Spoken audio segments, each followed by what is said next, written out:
En 1979, un jeune homme de 7 ans a quitté la ferme de son père pour la ville de Détroit. À l'époque où les seuls moyens de transport étaient les trains ou les calèches, et où les premières automobiles étaient surtout considérées comme des machines de course pour les riches, ce garçon allait plus tard ouvrir sa propre entreprise automobile et changer complètement l'industrie automobile pour en faire ce qu'elle est aujourd'hui. 35 ans plus tard, après son arrivée à Détroit, la moitié des voitures sur Terre porteront son nom et ce garçon, Henry Ford, deviendra l'un des hommes les plus riches de l'histoire des États-Unis. Voici cette histoire.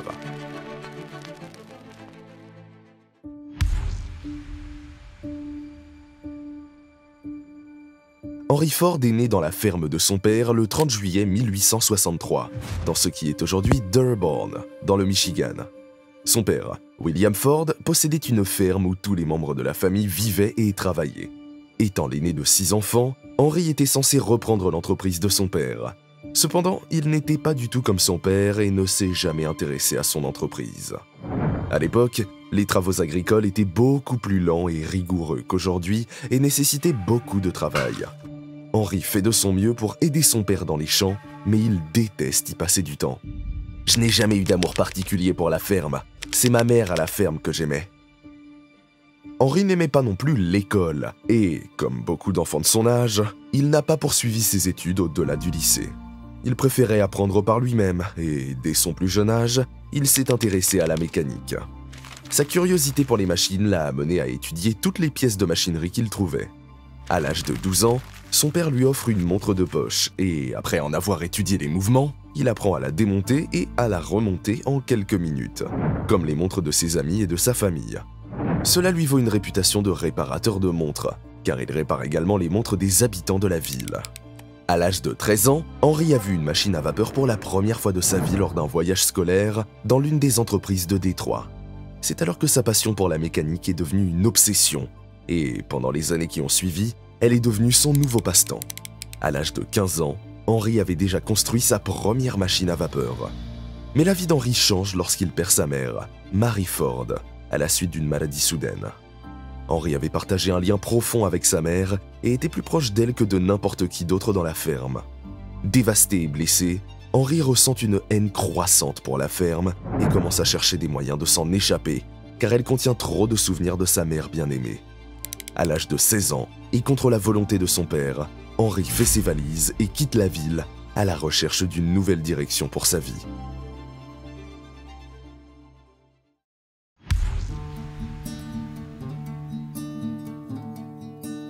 À l'époque, Détroit devenait rapidement une ville industrielle, grâce à la machine à vapeur, et la ville avait besoin de jeunes ingénieurs pour le travail.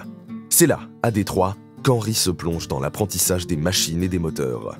Il trouve un emploi de mécanicien dans la rue, dans un atelier automobile connu sous le nom de Michigan Car Company Works. Malheureusement, Henry est licencié 6 jours seulement après avoir commencé. Après une période de chômage, il trouve un emploi d'apprenti au James Flower & Brothers Machine Shop, où il gagne 2,6 $ par semaine. Mais ce n'est pas suffisant pour payer son loyer, alors Henry fait un bon usage de son obsession d'enfance. Il trouve un travail de nuit comme bijoutier, nettoyant et réparant des montres 6 heures par nuit et 6 jours par semaine, pour 3 $ par semaine. Malgré tous ces emplois pour survivre, Henry continue d'étudier et d'expérimenter les machines dès qu'il en a le temps. Mais en 1882, à l'âge de 19 ans, Henry Ford décide de retourner à la ferme familiale. Comme il détestait toujours l'agriculture, il ne travailla que très peu et passa le plus clair de son temps à jouer et à expérimenter les machines qu'il trouvait à la ferme. Pour son bonheur, son père avait acheté une machine à vapeur portable qui était rapidement devenue la norme parmi les fermiers. Henry passe le plus clair de son temps avec cette machine et devient si doué qu'un voisin de la ferme de son père le paye 3 $ pour qu'il fasse fonctionner sa machine à vapeur pour lui. Le représentant de district de la Westinghouse Engine Company de Schenectady, à New York, entendit parler du talent d'Henry et l'entreprise l'engagea. Le travail d'Henry consiste à parcourir le sud du Michigan pour installer et entretenir les tracteurs à vapeur Westinghouse. En 1885, Henry rencontre Clara Jane Bryant lors d'une soirée de réveillon et ils se marient l'année suivante. En cadeau de mariage, le père d'Henry offre à son fils 40 acres de terre, mais au lieu d'en faire une ferme, Henry a déjà d'autres idées.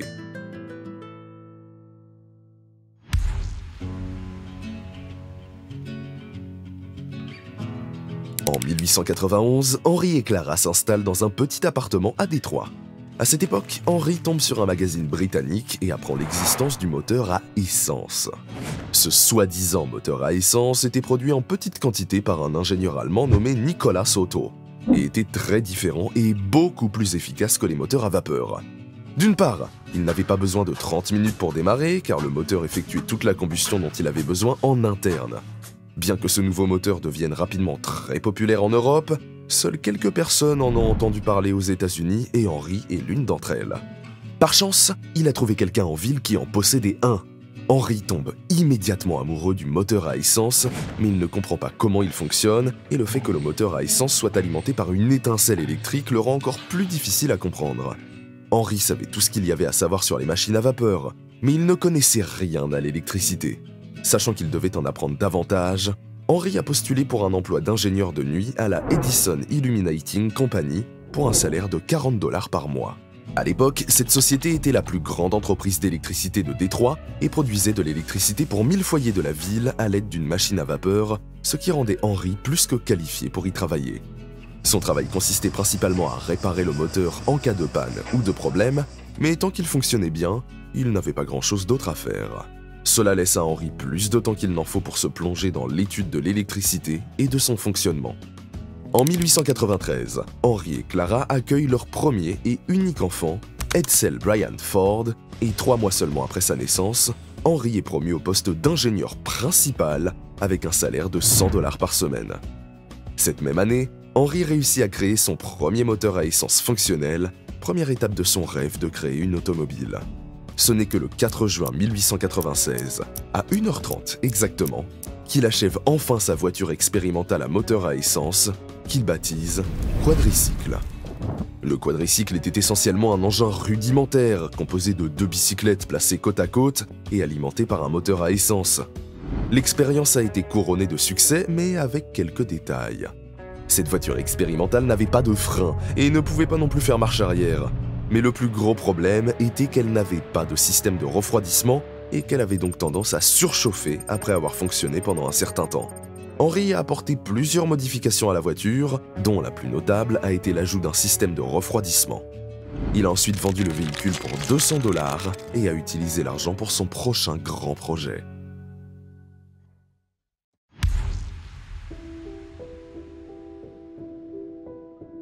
Avec l'aide du maire de Détroit, Henry commence à construire sa deuxième automobile expérimentale et l'achève en 1899.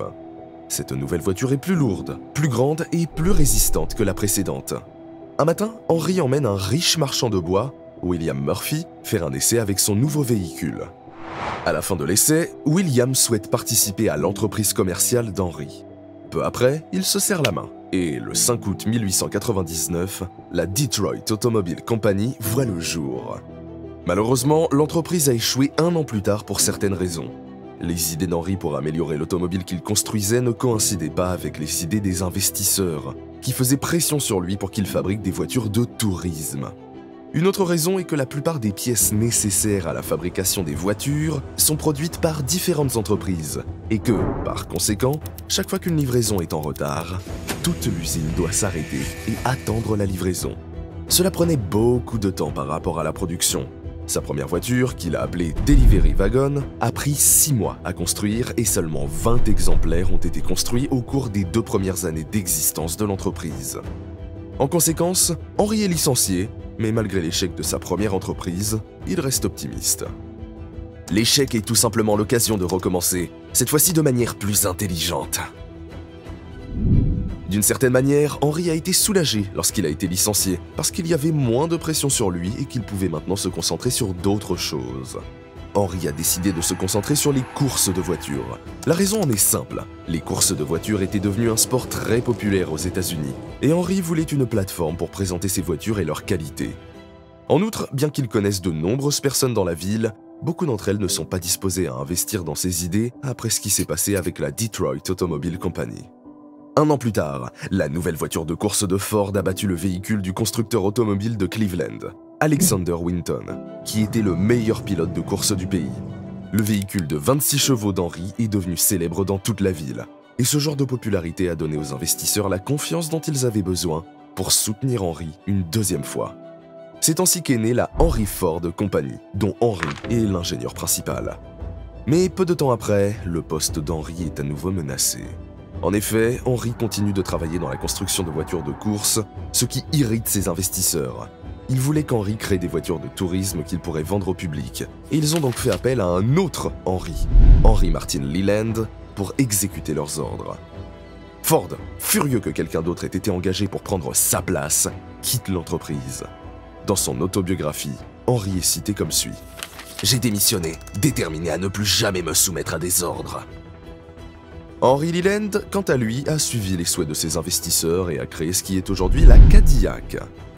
Avec le départ d'Henry Ford, le nom d'entreprise passe de Henry Ford Company à Cadillac Motor Company. Henry et un ancien coureur cycliste, Tom Cooper, continuent à construire des voitures de course. En 1902, ils conçoivent la Ford 999, une voiture de 80 chevaux qui est pilotée par Barney Oldfield, un ancien coureur cycliste qui n'avait jamais conduit de voiture de sa vie et qui surpasse à nouveau la voiture de Winton. En 1904, la nouvelle voiture d'Henry a battu tous les records américains en atteignant une vitesse maximale de 147 km/h. Grâce à ces records et victoires, Henry s'est imposé comme le plus grand concepteur américain de voitures de course. Fort de cette réputation, il savait que les investisseurs le soutiendraient à nouveau lorsqu'il serait prêt à créer sa troisième entreprise.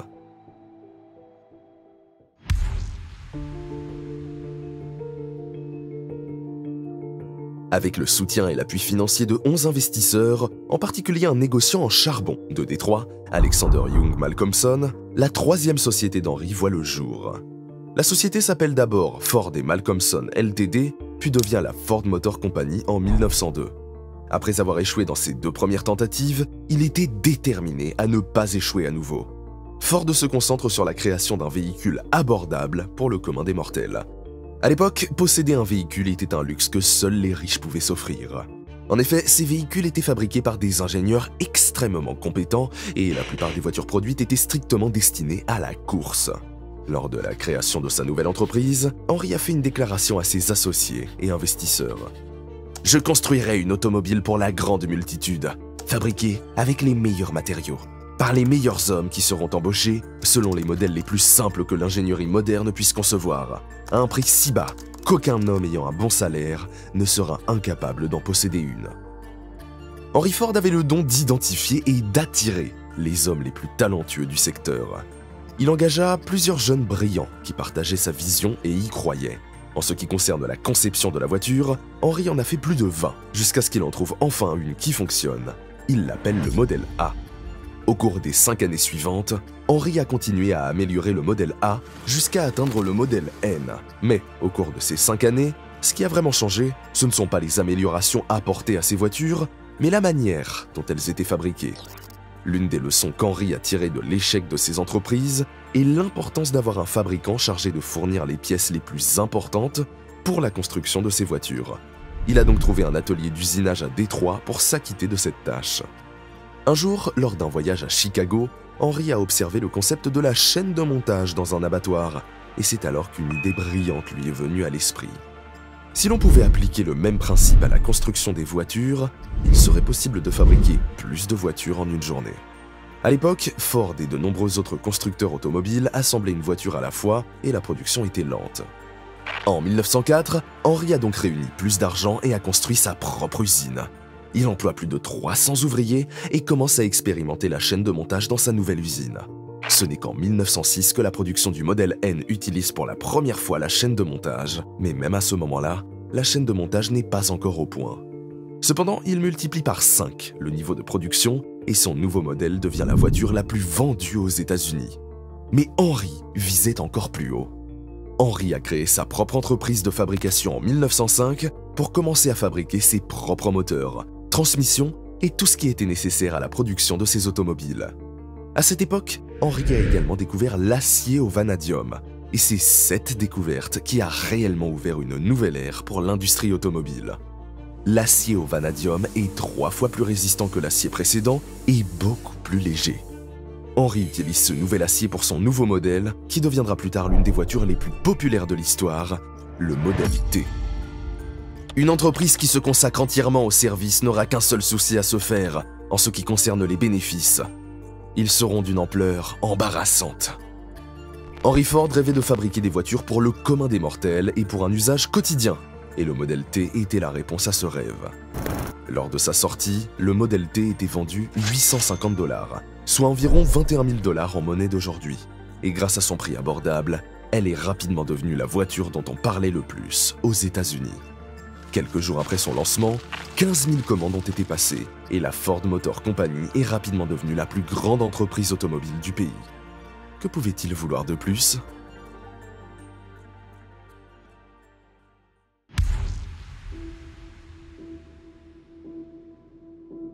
Henry se rend compte qu'il a besoin d'une usine plus grande pour produire plus de 100 modèles T par jour. En 1910, il construit donc une nouvelle usine à Highland Park, dans le Michigan. Après plusieurs expériences, la chaîne de montage a été officiellement mise en service en 1913. Elle permet d'amener le travail aux ouvriers au lieu que ceux-ci se déplacent à l'intérieur et autour du véhicule. Le véhicule est traîné le long de la ligne, construit étape par étape, et le nouveau processus réduit le temps de production de 12 heures à 90 minutes. En 1914, la production de 300 000 véhicules dépassait celle de tous les autres constructeurs automobiles réunis. Entre 1910 et 1916, le nombre de modèles T produits passe de 20 000 à près d'1 million. Cependant, Henry a un autre projet qui lui permettra de se démarquer sur le marché de l'automobile. Chaque année, la quantité de production du modèle T augmente, ce qui permet de réduire le prix de la voiture. En fait, en 1916, le prix du modèle T, initialement vendu 850 $, est désormais inférieur à 400 $. En 1918, la moitié des voitures américaines étaient des modèles T. Mais ce n'est pas la seule stratégie brillante adoptée par Henry. Bien qu'Henry ait ouvert la voie à l'ère de l'automobile en Amérique avec la chaîne de montage, bon nombre de ses travailleurs n'étaient pas satisfaits de cette innovation. Beaucoup d'employés trouvaient ennuyeux de faire toujours la même chose, et les artisans qualifiés parmi eux trouvaient leur nouveau travail insultant, puisqu'ils n'étaient chargés que de 2 tâches au lieu de construire une voiture complète. En conséquence, les ouvriers commencent à quitter Ford pour travailler dans d'autres entreprises. Pour remédier à cette situation, Henry double le salaire des ouvriers, le portant à 5 $ par jour. De nombreuses entreprises se sont moquées de cette décision, pensant qu'elle entraînerait la faillite de l'entreprise. Mais c'est le contraire qui s'est produit. Des mécaniciens de tout le comté se sont rendus à Détroit en quête d'un salaire plus élevé. Henry Ford n'a pas seulement augmenté les salaires des mécaniciens qui travaillaient désormais pour lui, mais il leur a également accordé 1 heure de moins que le nombre d'heures qu'ils étaient tenus de travailler. Ce changement d'équipe a permis à Ford d'embaucher un nouveau groupe d'ouvriers pour une 3e équipe et de créer une entreprise fonctionnant 24 heures sur 24. Bientôt, de nombreuses autres entreprises automobiles ont dû faire de même, de peur de perdre leurs travailleurs au profit de Ford.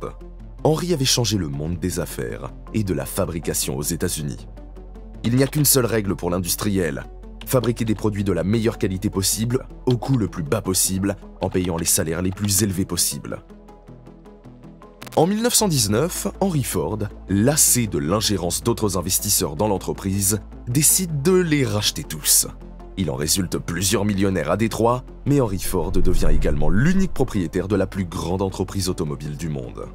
Henry a ensuite nommé son fils de 26 ans, Edsel Ford, président de la société, mais c'est lui qui a continué à diriger l'entreprise. Cependant, le pouvoir absolu sur l'entreprise a un prix que l'homme le plus riche et le plus prospère d'Amérique ne peut ignorer.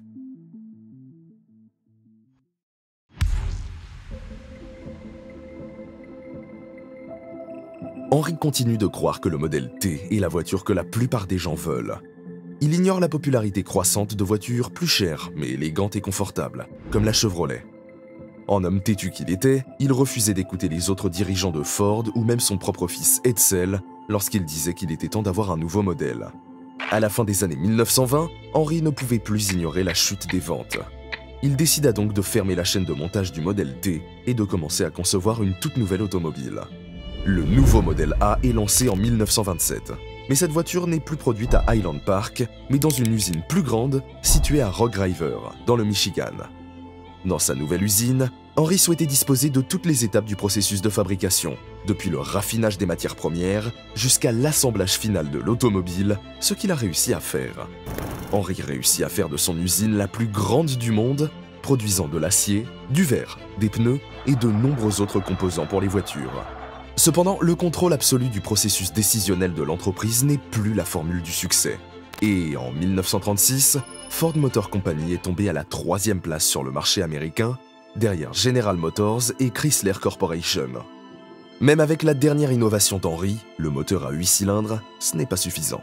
Les choses ne font qu'empirer, et avec le début de la Grande Dépression, Ford est contraint de licencier des travailleurs et de réduire leur salaire. En 1943, le fils d'Henry est décédé d'un cancer de l'estomac.